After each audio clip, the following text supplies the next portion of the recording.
Book 3. The Council of the Ages.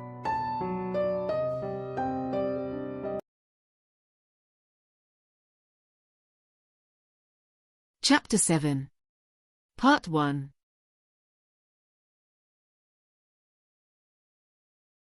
Born in the death throes of the Age of Heroes, Islinat was a great successor to the extraordinary Derispal, surpassing it in many respects, being the light that Bursary needed in the darkness. Islinat, the Fifth Golden Lady. Author, Menian Enalul. Everyone woke up relieved since it was too dense a topic. Unlike at dinner, the food was served in the rooms that each guest had assigned.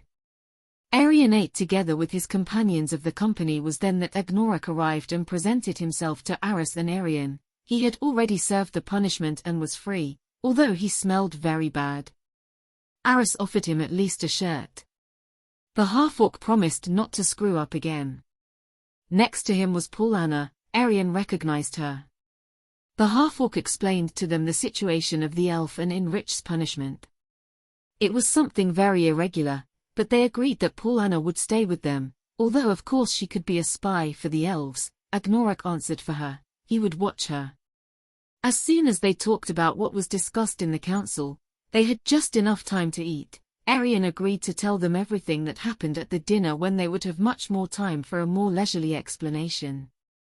Paulana stood in a corner examining the belongings that had been brought to her from her barracks, 2,000 years old, and everything she had was inside a backpack. She was not hungry, as she watched as the rest devoured the rich elven dishes. After the meal, Arian and the rest of the group who could attend the council returned to the library to attend the afternoon session.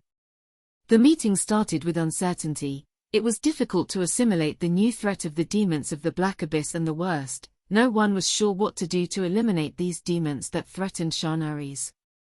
We have found that the cries of the Soul Eaters have weakened the Black Gate. We now know that we must close it, otherwise the demons will come out of the Black Abyss. And what can we do to prevent this from happening?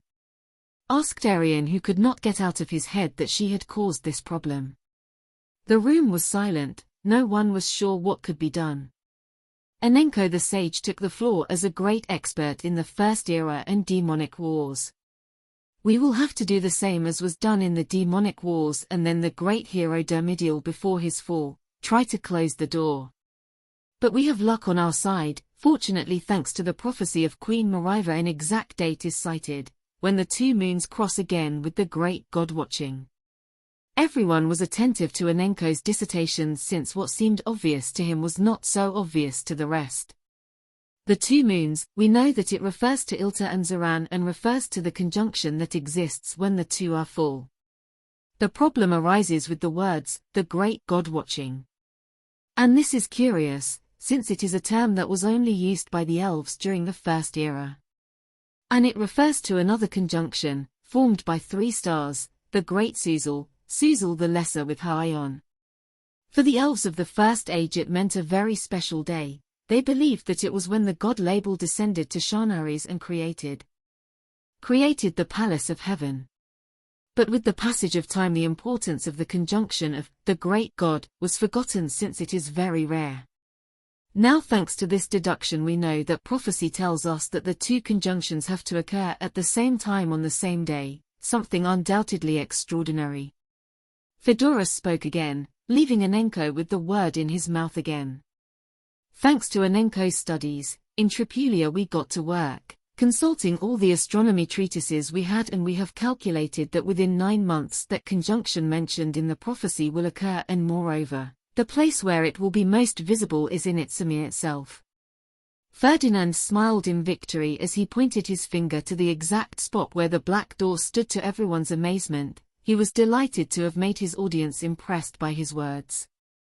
This is not bad news. Unlike what happened to King Dermidial, the energy of the conjunction means that only one jewel is needed to strengthen the barrier of the black door again.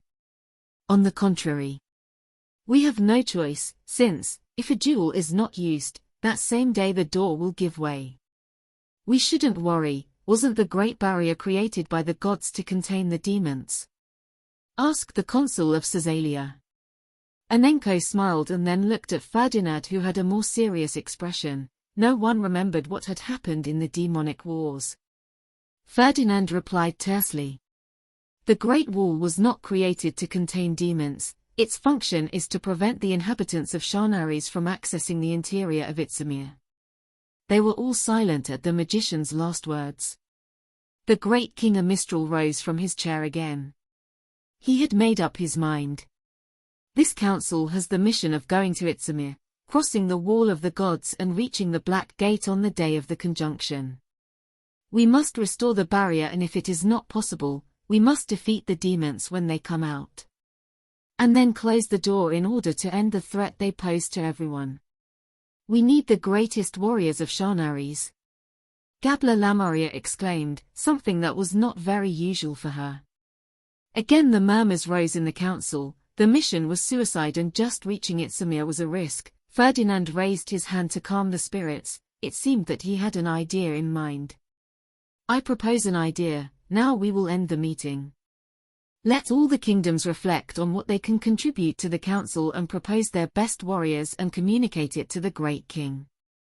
Tomorrow, their majesties and I will meet and define which of all the proposed candidates will be the ones who will be part of the expedition that will leave for Izmir. In the midst of a great uproar, the council meeting was concluded. Everyone was impressed. They could not imagine the importance of the problem. The return of the demons was imminent to Shanaris, and now they had to defeat them. Arian sat there without reacting. Ferdinand went to cheer her up. No one blames you. No one knew anything about the implications of what happened in Tripulia, in which case the main culprit was Pheodorus. He was the one who summoned the Devourer of Souls. But these words did not serve as consolation. She had also ended the curse of Turkhaymak, which according to the queen's prophecy was clearly another of the conditions for the arrival of the demons. Two actions of hers had caused this great crisis. Aris went to embrace her, while Kush continued to sit and write down everything they had mentioned in the council, copying the maps as accurately as he could, while Gosberg stood by his side smoking a cigar. It's very interesting, everything they've told, commented the magician. Yes, but they haven't told the whole truth. And the Denka came out of the library. Each embassy went straight to its chambers. It would be a very long night since each one had to propose its candidates for the expedition of the council.